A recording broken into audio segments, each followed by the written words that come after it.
Sarah was a young child who lived with her mother in their isolated island workshop, helping her mother in the forge by filing wheel locks, calibrating trigger pulls, and casting custom pistol shot. Her mother's skill in crafting firearms was legendary. Her bespoke handguns were sought after by wealthy collectors and cutthroats alike. One such person who sought after her legendary firearms was a cocksure up-and-coming reaver from Bilgewater, known as Gangplank.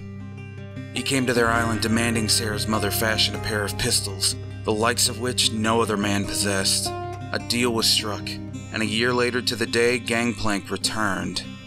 Donning a red scarf as a face mask, he made it clear he had no intention of paying for the weapons. He would take them by force. The pistols her mother had crafted were true masterpieces, twin hand cannons like no other. Seeing the brutish pirate Gangplank had become, she refused to hand them over to the likes of such a brutish man.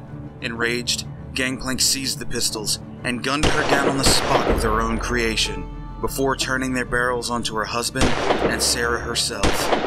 Then, for spite's sake, he set the workshop ablaze and smashed the weapons, declaring that no one would ever own a weapon that bore her mark. He would wipe her legacy from living memory.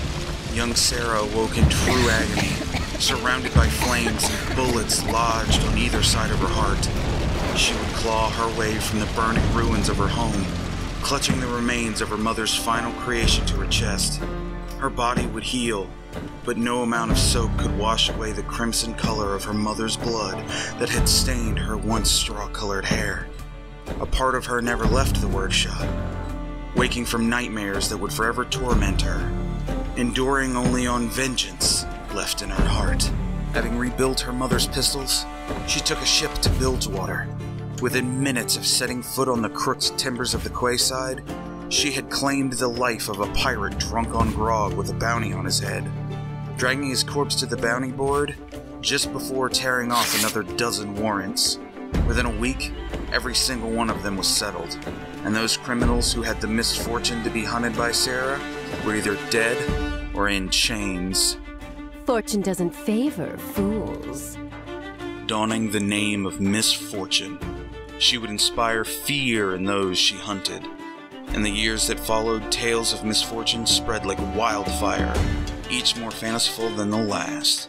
Gangplank was still too powerful to confront openly, so she spent the years wisely, surrounding herself with a small but loyal cadre of allies and lovers she would eventually use to lay her demons to rest. At last, that day has come. Risking everything, Misfortune made her move, blowing Gangplank's ship, the dead pool, into flaming wreckage for all of Bilgewater to see. The self-professed king of Bilgewater was no more. I know what I'm doing.